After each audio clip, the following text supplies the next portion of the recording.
الرجيم فلما بلغ معه السعي قال يا بني إني أرى في المنام أني أذبحك فانظر ماذا ترى قال يا أبت افعل ما تؤمر ستجدني إن شاء الله من الصابرين فلما أسلما وتله للجبين وناديناه أن يا إبراهيم قد صدقت الرؤيا إنا كذلك نجزي المحسنين. وقال الله تعالى في مقام آخر ويؤثرون على أنفسهم ولو كان بهم خصاصة. صدق الله العظيم. الله أكبر الله أكبر لا إله إلا الله والله أكبر الله أكبر ولله الحمد. میرے محترم بھائیو بزرگ اور دوستو، اللہ جل جلالہ و عم نوالہ کا بے انتہا فضل و احسان ہے کہ اللہ جل جلالہ و عم نوالہ نے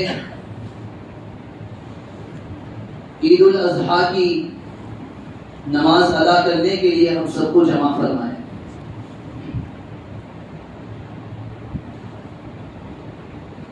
عید الاضحیٰ کا دن جو مسلمان خوشی کے طور پر مناتا ہے، جس کو مسلمانوں کے لیے عید کا دن مقرر کیا گیا ہے، اس دن میں ہم سب کے جد امجد سیدنا ابراہیم علیہ الصلوۃ والسلام اور سیدنا اسماعیل علیہ الصلوۃ والسلام کی یادگار منائی جاتی ہے۔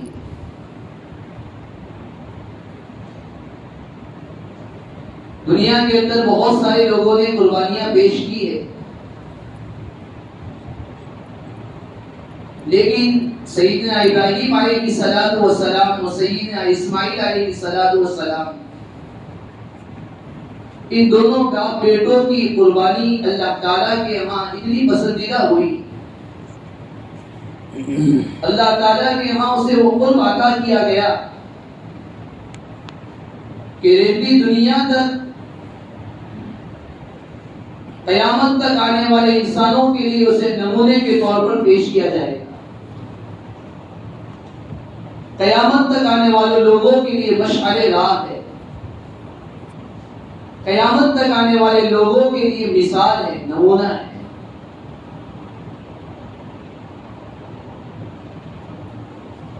حضرت ابراہیم علیہ الصلوۃ والسلام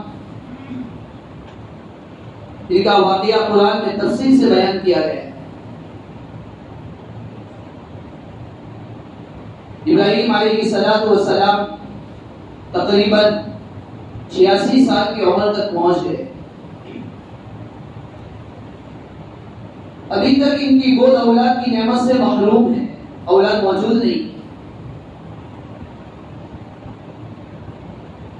اس کو اولاد نہیں ہے جو اللہ کے خلیل ہے، اللہ کے دوست ہے۔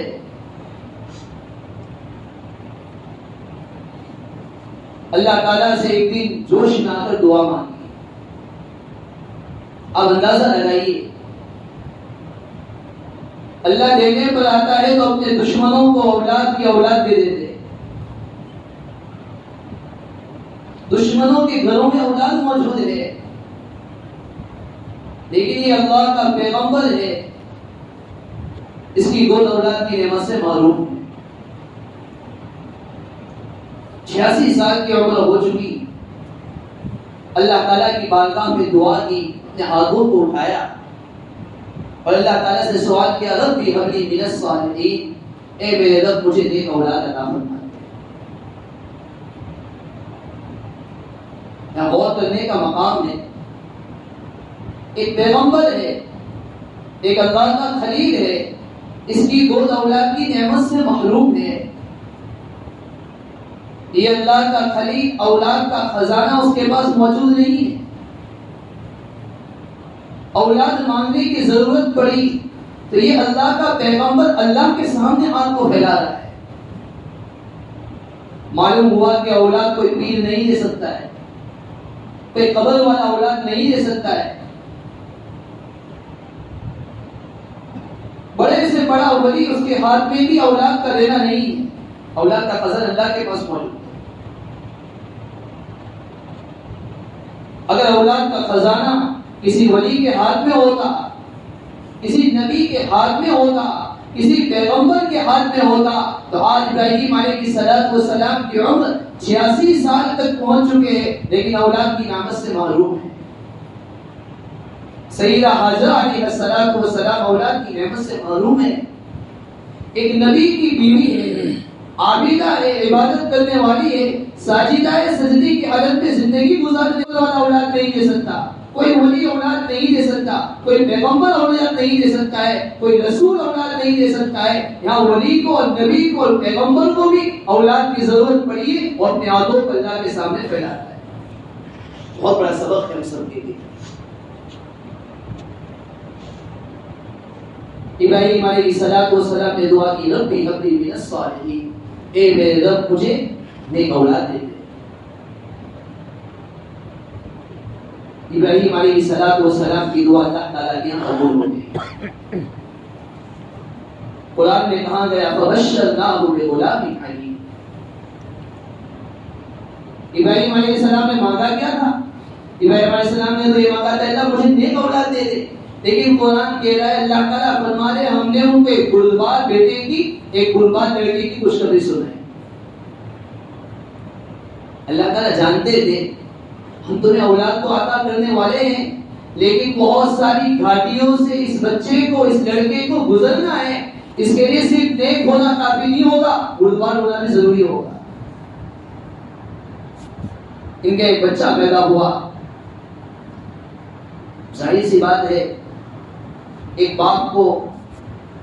ایک ماں کو کئی سال کے بعد جب بیٹا پیدا ہو کتنی محبت ہوگی. باپ اپنے بیٹے کے لیے سب کچھ قربان کرنے کے لیے تیار ہوگا. بیٹا چلتا پھرتا ہو گیا, باپ کے ساتھ دوڑتا ہو گیا,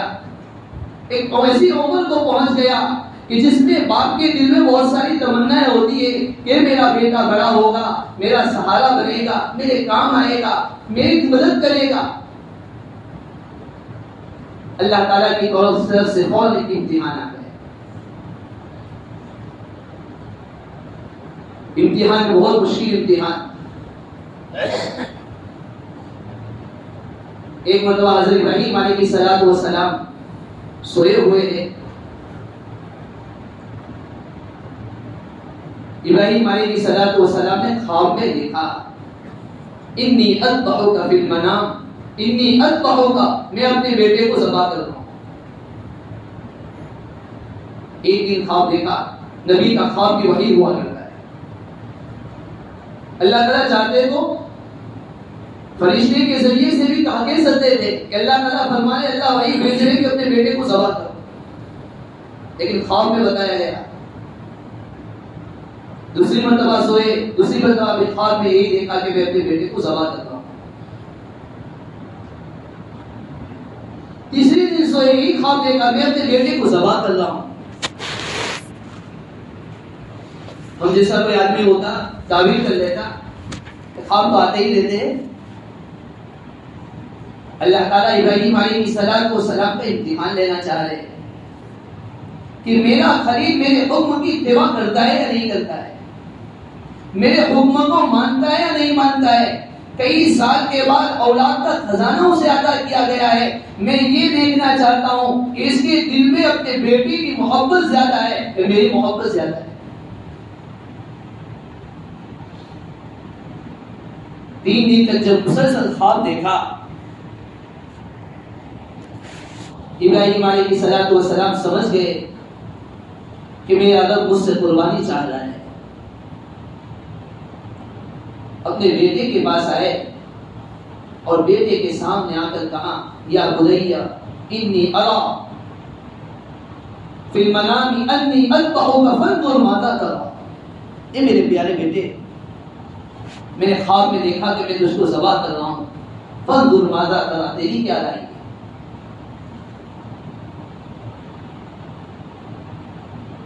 اللہ کے پیغمبر کے بیٹے ہیں، یہ خود آگے چل کر نبی بننے والے ہیں، یہ وہ شخصیت ہے جن کی صلب سے، جن کی پیٹھ سے سید الانبیاء والمرسلین، خاتم النبیین والمرسلین جناب محمد رسول اللہ صلی اللہ علیہ وسلم کو اللہ تعالیٰ کو پیدا کرنا ہے۔ بیٹے کے سامنے آئے، بیٹے سے کہا بیٹا میں نے خواب میں دیکھا ہے کہ میں تجھے ذبح کر رہا ہوں، تیری کیا رائے ہے؟ بیٹا بھی آخر نبی تھا، اپنے والد سے یہ نہیں کہا کہ ابا یہ کیسے ہو سکتا ہے، اور باپ نے بھی خواب میں دیکھا تو یہ نہیں کہا کہ اللہ تو میرے بیٹے کو ذبح کر کے کیا چاہتا ہے، کئی سال کے بعد میرے گود کے اندر بیٹا آیا ہے، کئی تمناؤں کے بعد، کئی آرزو کے بعد میرے پاس بیٹا آیا ہے، اگر میرا ایک ہی بیٹا ہے میں اس کو ذبح کر دوں گا، اس کی گردن پر چھری چلاؤں گا، پتہ نہیں میرا دوسرا بیٹا آئے گا کہ نہیں آئے گا، میری گود اولاد کی نعمت سے بھی محروم ہو جائے گی۔ ابراہیم علیہ السلام نے عقل کے گھوڑے نہیں دوڑائے کہ اللہ تیرا یہ حکم سمجھ میں نہیں آ رہا ہے، تیرے حکم کی اتباع میری کیسے کروں؟ ایک بیٹا، ایک باپ اپنے بیٹے کو کیسے ذبح کر سکتا ہے؟ دنیا کی کوئی عقل اس کو تسلیم کرنے کے لیے تیار نہیں ہوتی، جس کے سامنے یہ کہا جائے گا کہ ایک باپ اپنے اکلوتے بیٹے کو ذبح کر رہا ہے، ہر ایک کہے گا کہ یہ کیسا حکم ہے، یہ سمجھ میں آنے والا نہیں ہے۔ ابراہیم علیہ السلام بھی کہہ سکتے تھے اللہ یہ کیسا حکم ہے، لیکن نہیں، میرے رب کا حکم ہے، میرے رب کے حکم کے آگے اپنے بیٹے کو میں قربان کروں گا۔ بیٹے نے کہا ابا جان یا اب، اے ابا جان آپ کو اللہ کی طرف سے جو حکم دیا گیا اسے کر گزریے، ستجدنی انشاءاللہ من الصابرین، ان قریب آپ مجھے صبر کرنے والوں میں سے چاہیں گے اگر اللہ نے چاہا۔ تو بیٹے کا جواب بھی کیسا تھا، باپ کا دل بھی کیسا ہوگا، باپ کا کلیجہ بھی کیسا ہوگا۔ بیٹا بھی تیار ہے، باپ بھی تیار ہے،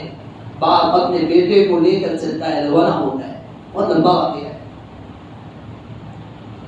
3 مرتبہ درمیان میں شیطان آتا ہے، ابراہیم علیہ السلام کو بہکانے کی کوشش کرتا ہے، کیسے ہو سکتا ہے؟ ایک باپ ہے، باپ کا ایک اکلوتا بیٹا ہے، کیا دنیا کے اندر کبھی دیکھا ہے کہ کوئی باپ اپنے بیٹوں کو ذبح کر رہا ہو، اس کی گردن پر چھری چلا رہا ہے؟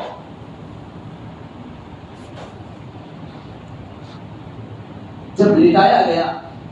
ابراہیم علیہ السلام نے اسماعیل علیہ السلام کو لٹایا،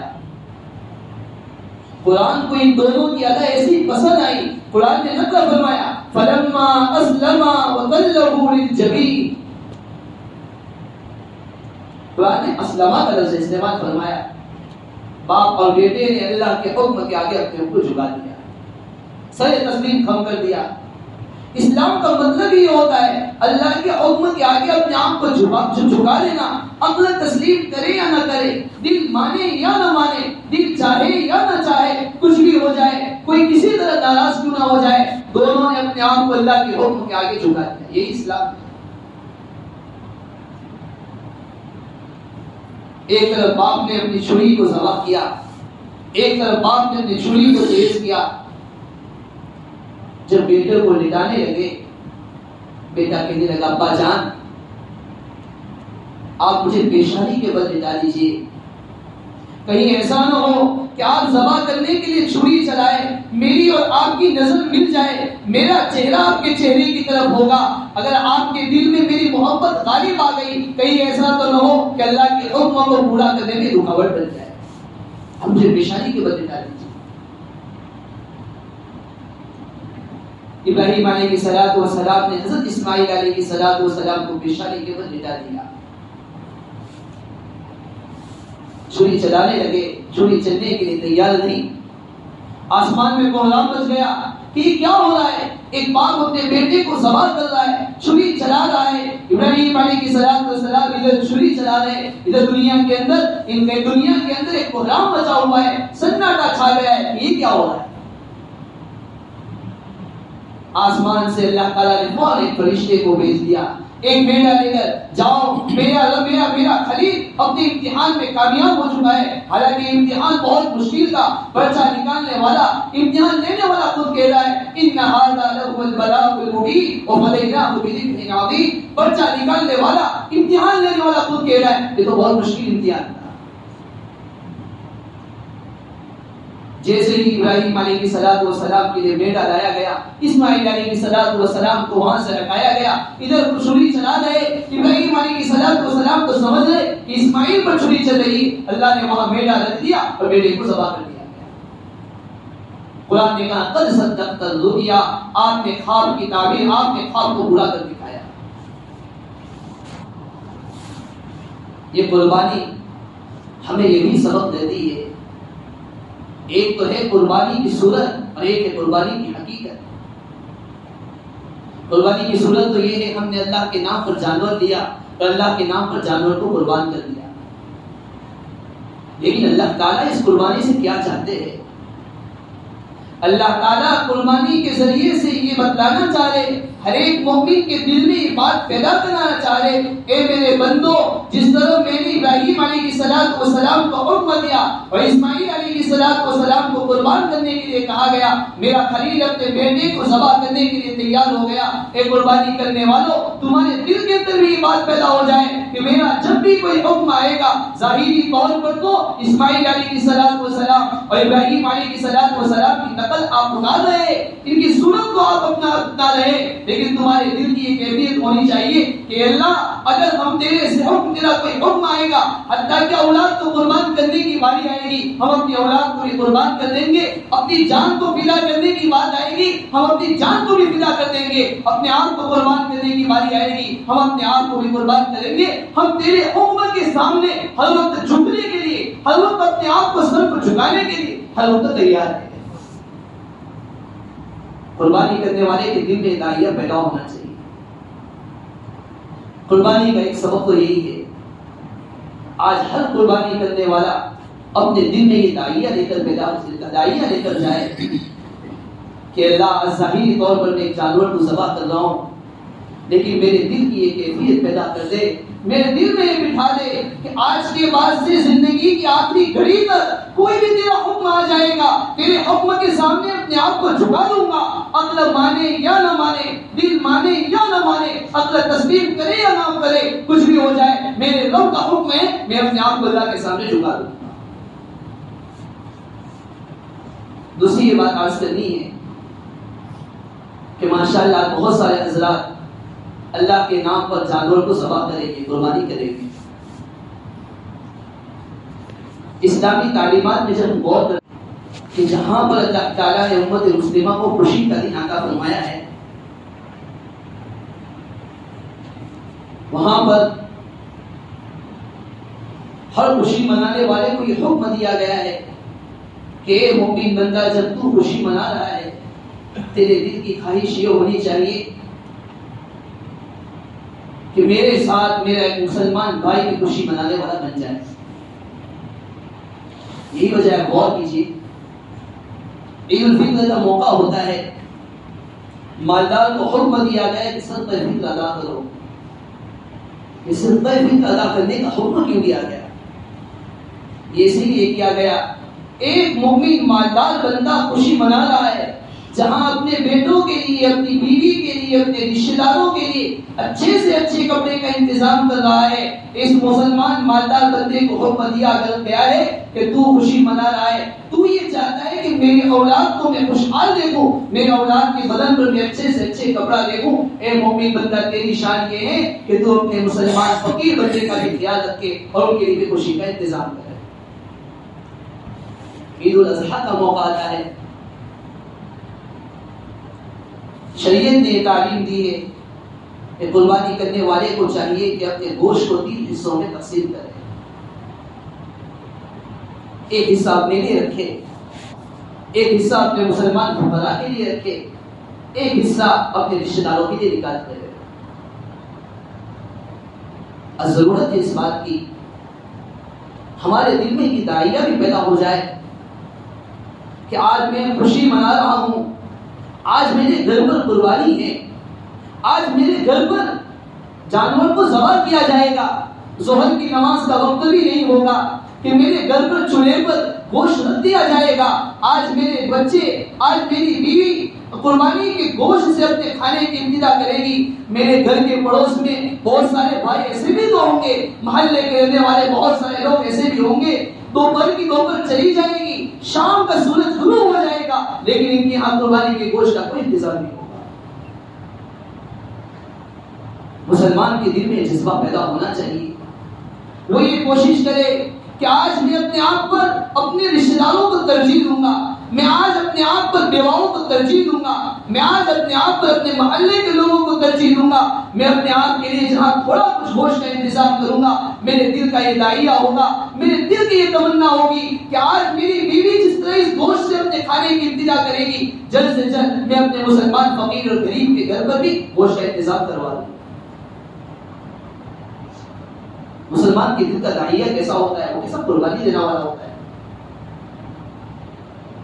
حضرت ابو ذر غفاری رضی اللہ تعالی عنہ نبی علیہ الصلوۃ والسلام کے صحابہ میں سے، جنگل میں رہتے تھے،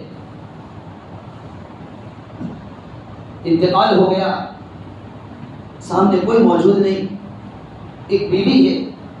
اور ایک بیٹی ہے۔ جب انتقال کا وقت قریب ہوا، بیوی کرنے لگی اب کیا ہوگا، کہ جنازے کی نماز کون پڑھائے گا، کون دفن کرے گا، کون کفن کا انتظام کرے گا۔ حضرت ابو ذر غفاری رضی اللہ عنہ نے سنا تو فرمانے لگے ما کذبت وما کذبت، میں نے زندگی میں کبھی جھوٹ نہیں بولا ہے اور میرے سامنے کبھی جھوٹ بولا نہیں گیا ہے۔ میں نبی علیہ الصلوۃ والسلام سے ایک مرتبہ سنا تھا، آپ علیہ الصلوۃ والسلام نے فرمایا تھا کہ میرے صحابہ میں سے ایک صحابی ایسا ہے جو اکیلا مرے گا، اکیلا زندگی گزارے گا، اکیلا مرے گا، جب ان کا انتقال ہو جائے گا تو ایک جنازے کی ایک جماعت آئے گی اور ان کی جنازے کی نماز پڑھائے گی۔ حضرت ابو ذر غفاری رضی اللہ عنہ اپنی بیوی سے فرمانے لگے کوئی ڈرنے کی ضرورت نہیں ہے، میں نبی علیہ الصلوۃ والسلام کا پیغام، آپ کا قول کبھی جھوٹا نہیں ہو سکتا ہے، میرے ساتھ جتنے صحابہ تھے سب کا انتقال ہو چکا ہے، مجھے یقین ہے کہ یہ بات جو آپ علیہ السلام نے فرمائی ہے میرے ہی بارے میں فرمائی ہوگی اور میں ہی شاید ایسا شخص ہوگا، میرا انتقال جنگل میں ہو رہا ہے، میرے ساتھ کوئی نہیں ہے، ایک جماعت ضرور آئے گی اور جنازے کی نماز آ کر پڑھائے گی۔ ابو ذر غفاری رضی اللہ عنہ اپنی بیٹی کو بلایا اور بیٹی کو بلا کر فرمانے لگے میری بیٹی آج میرا انتقال ہو جائے گا، ضرور ایک جماعت آئے گی، تم ان کے لیے کھانے کا انتظام کر دو، ان کے لیے روٹی پکاؤ، ان کے لیے کھانا بناؤ، اور اپنی بیوی سے کہاں جاؤ راستے میں کھڑی ہو جاؤ، کوئی قافلہ گزرے گا اسے کہہ دینا اے اللہ کے رسول صلی اللہ علیہ وسلم کے ایک صحابی کا انتقال ہو چکا ہے۔ بیوی راستے میں کھڑی ہو گئی، ادھر بیٹی کھانے پکانے میں مشغول ہو گئی، کئی دیر تک انتظار کرتی رہی، امیدی نا امیدی میں بدل گئی، کوئی قافلہ نظر ہی نہیں آ رہا ہے، کافی وقت گزر چکا تو دیکھا کہ غبار اٹھتا ہوا نظر آ رہا ہے، اونٹوں پر سوار ہو کر کچھ لوگ آ رہے ہیں۔ حضرت ابو ذر غفاری رضی اللہ عنہ نے اس آنے والے قافلے کو روکا، اس قافلے میں 19 آدمی تھے، حضرت عبداللہ ابن مسعود رضی اللہ عنہ اس قافلے میں موجود تھے۔ انہوں نے دیکھا ایک عورت جنگل میں کھڑی ہے، عورت کہنے لگی اور اللہ کے رسول صلی اللہ علیہ وسلم کے صحابیوں کے کفن دفن کا انتظام کرو۔ جب صحابہ سنے ان کی آنکھوں سے آنسو نکل آئے، رونے لگے، اچھا ابو ذر غفاری رضی اللہ عنہ کا انتقال ہو چکا، یہ ابو ذر غفاری رضی اللہ عنہ ایسے آدمی تھے جن کو دنیا سے بالکل محبت ہی نہیں، مال جمع کرنے کو بالکل ناجائز کہتے تھے، مال جمع کرنا ان کو بالکل پسند ہی نہیں۔ صحابہ دوڑتے ہوئے آئے، حضرت ابو ذر غفاری رضی اللہ عنہ کی بالکل آخری گھڑی چل رہی ہے، اس حالت میں ان کا انتقال ہو گیا۔ عبداللہ ابن مسعود رضی اللہ عنہ ان کے صحابہ نے ان کے کفن دفن کا انتظام کیا، نماز جنازہ پڑھائی، جب دفن کر کے جانے لگے بیٹی دوڑتے ہوئے عبداللہ ابن مسعود کے پاس آئی، عبداللہ ابن مسعود رضی اللہ عنہ سے فرمانے لگی چچا جان آپ کے لیے کھانا تیار ہے، کھانا کھا کر تشریف لے جائیں۔ عبداللہ بن مسعود رضی اللہ عنہ کہنے لگے کیسے ان کے لیے کھانے کا انتظام، ہمارے لیے کھانے کا انتظام کیسے کر دیا گیا، اتنا اچانک میں یہ سب کیسے کر دیا گیا؟ انہیں بیٹی کہنے لگی کہ میرے والد نے انتقال سے پہلے کہا تھا کہ ضرور ایک جماعت آئے گی اور میری جنازے کی نماز پڑھائے گی، تم ان کے لیے کھانے کا انتظام کرو، مہمان آئیں گے ان کے لیے کھانے کا انتظام کرو، ان کے لیے روٹی پکاؤ، ہم نے کھانے کا پورا انتظام کر دیا ہے۔ عبداللہ بن مسعود کے صحابہ کہنے لگے واہ رے ابو ذر، واہ رے ابو ذر، واہ رے ابو ذر، زندہ ہو کر بھی سکی اور مردہ ہو کر بھی سکی، زندگی میں بھی سخاوت اور مرنے کی حالت میں بھی سخاوت۔ ایک مسلمان کا داعیہ ہے، مسلمان اپنے مسلمان بھائی کے لیے سب کچھ قربان کرنے والا ہوتا ہے، مسلمان بھائی اپنے مسلمان بھائی کا خیال رکھنے والا ہوتا ہے۔ ایسے وقت میں عید کے دن میں ہر مالدار کو چاہیے اپنے آپ پر دوسروں کو ترجیح دے۔ ایک اور واقعہ یاد آ گیا، جنگ احد کا موقع ہے، سید الشہداء حضرت حمزہ رضی اللہ عنہ جہاد کے لیے روانہ ہوئے۔ یہ حضرت حمزہ رضی اللہ عنہ نبی علیہ الصلوۃ والسلام کے چچا ہے اور آپ کے رضائی بھائی بھی، اللہ کے نبی صلی اللہ علیہ وسلم اور حضرت حمزہ رضی اللہ عنہ دونوں نے ایک ہی عورت کا دودھ بھی پیا ہے۔ بہت لمبا واقعہ ہے۔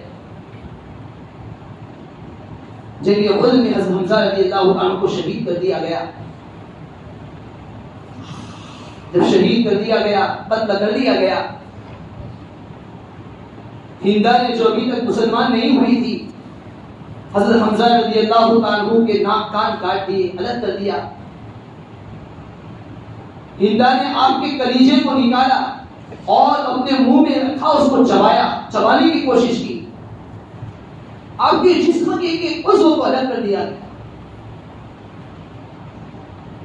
جنگ احد ختم ہو گئی، نبی علیہ الصلوۃ والسلام جائزہ لینے کے لیے نکلے، اپنے چچا حضرت حمزہ رضی اللہ عنہ کو دیکھا، آنکھوں میں آنسو آ گئے، آنکھوں سے آنسو جاری ہونے لگے۔ آپ علیہ الصلوۃ والسلام کی آنکھوں سے آنسو ٹپک رہے تھے۔ آپ علیہ الصلوۃ والسلام کو حضرت حمزہ رضی اللہ عنہ سے بہت زیادہ محبت تھی۔ جب آپ علیہ الصلوۃ والسلام نے دیکھا کہ میرے چچا کا یہ حال کیا گیا ہے، آپ علیہ الصلوۃ والسلام نے حضرت زبیر رضی اللہ عنہ سے فرمایا کہ حضرت حمزہ کی بہن کو قریب بتانے دینا۔ ادھر حضرت حمزہ رضی اللہ عنہ کی بہن کو پتا چلا کہ میرے بھائی کا انتقال ہو گیا ہے، وہ دوڑتی ہوئی مدینہ سے باہر نکلی، نبی علیہ الصلوۃ والسلام کے قریب پہنچی۔ آپ علیہ الصلوۃ والسلام نے حضرت زبیر سے منع فرما دیا کہ مت جانے دو، کہیں ایسا نہ ہو کہ اپنی بہن کو دیکھ کر واویلا کرنے لگے، ماتم کرنے لگے کہ ہائے میرے بھائی کے ساتھ کیا ہو گیا، ان کو شہید بھی کر دیا گیا، ان کے ناک کان کاٹ کر علیحدہ کر دیا گیا، ان کو مستا کر دیا گیا، ان کے پیٹ کو چاک کیا گیا اور ان کے اندر سے اس کے کلیجے کو نکال کر چبایا گیا۔ حضرت صفیہ رضی اللہ عنہ کو جب روکنے کی کوشش کی گئی، حضرت صفیہ رضی اللہ عنہ نے فرمایا مجھے روکنے کی ضرورت نہیں ہے، مجھے سب کچھ معلوم ہے، میں جانتی ہوں۔ یہ کہہ کر حضرت حمزہ رضی اللہ عنہ کے قریب تشریف لائی۔ حضرت صفیہ رضی اللہ عنہ کے آنکھوں میں بھی آنسو آ گئے۔ اس کے بعد حضرت صفیہ رضی اللہ عنہ نے 2 چادر اپنے بیٹے حضرت زبیر کو عطا فرمائی اور فرمایا اس چادر کے اندر میرے بھائی کو حمزہ کو دفن کر دینا، اس میں کفن پہنا دینا۔ واقعات میں لکھا ہے حضرت زبیر رضی اللہ عنہ 2 چادر دے کر حمزہ رضی اللہ عنہ کو کفن دینے کے قریب کھڑے ہوئے۔ قریب میں دیکھا کہ ایک مسلمان صحابی ایسے ہیں جن کے بدن پر جن کو کفن دینے کے لیے کپڑا موجود نہیں ہے۔ اندازہ لگائیے، حضرت صفیہ رضی اللہ عنہ نے 2 چادر دی ہے، ان کی نیت یہ، ان کی تمنا یہ ہے کہ ان دونوں بیٹی ان تینوں چادروں کے اندر میرے بھائی کو دفن کیا جائے، اس میں کفن پہنایا جائے۔ حضرت زبیر رضی اللہ عنہ نے دیکھا کہ ایک صحابی ایسے ہے کہ بدن پر کپڑا موجود نہیں، ایک چادر میں حضرت حمزہ رضی اللہ عنہ کو کفن دیا گیا اور دوسری چادر میں ان کے قریب پڑے ہوئے صحابی کو کفن دیا گیا۔ حالانکہ حضرت حمزہ رضی اللہ عنہ کو جس چادر میں کفن دیا گیا وہ چادر اتنی چھوٹی تھی کہ اگر سر کو چھپایا جاتا تھا، چہرے کو چھپایا جاتا تھا، پاؤں کھل جاتے تھے، پاؤں کو چھپایا جاتا تھا تو چہرہ کھل جاتا تھا۔ کیسی تمنا تھی! ان کے بھائی کو ذبح کر دیا گیا، ان کے بھائی کو قتل کر دیا گیا ہے، شہید کر دیا گیا ہے۔ ایسے وقت میں ہر ایک بہن کے دل میں اپنے بھائی کی محبت ہوتی ہے، دو چادر لے کے جا رہی ہے، لیکن بھتیجے کا بھانجے کا حال یہ ہے کہ ایک چادر اپنے چچا اور اپنے ماموں کے لیے قربان کر دی اور ایک چادر ایک مسلمان بھائی کے لیے قربان کر دی۔ ضرورت ہے ہم اپنے دل میں داعیہ پیدا کریں، آج کے دن یہ سبق لے کر جائے کہ جہاں ہم اپنے جانور کو ذبح کریں گے، دل میں اللہ کے حکم کے آگے اپنے آپ کو جھکانے والے بن جائیں گے۔ اور دوسرا داعیہ یہ لے کر جائے کہ آج جہاں پر میں اپنے لیے خوشی کا انتظام کروں گا، اپنے مسلمان بھائیوں کے لیے، بیواؤں کے لیے، بہت سارے فقیروں کے لیے، مسکینوں کے لیے بھی قربانی کے جانور سے انتظام کرنے کی کوشش کروں گا۔ اللہ تعالیٰ شانوں سے دعا ہے، اللہ تعالیٰ نے جو باتیں کی دعائی ہم سب کو اس پر عمل کرنے کی توفیق عطا فرمائے، ہمارے دل میں بھی جذبہ اور داعیہ پیدا فرمائے، ایک مسلمان کی محبت پیدا فرما کر ان کے سامنے اپنے مالوں کو قربان کرنے کی توفیق عطا فرمائے۔ آمین۔ وآخر دعوانا الحمدللہ رب العالمین۔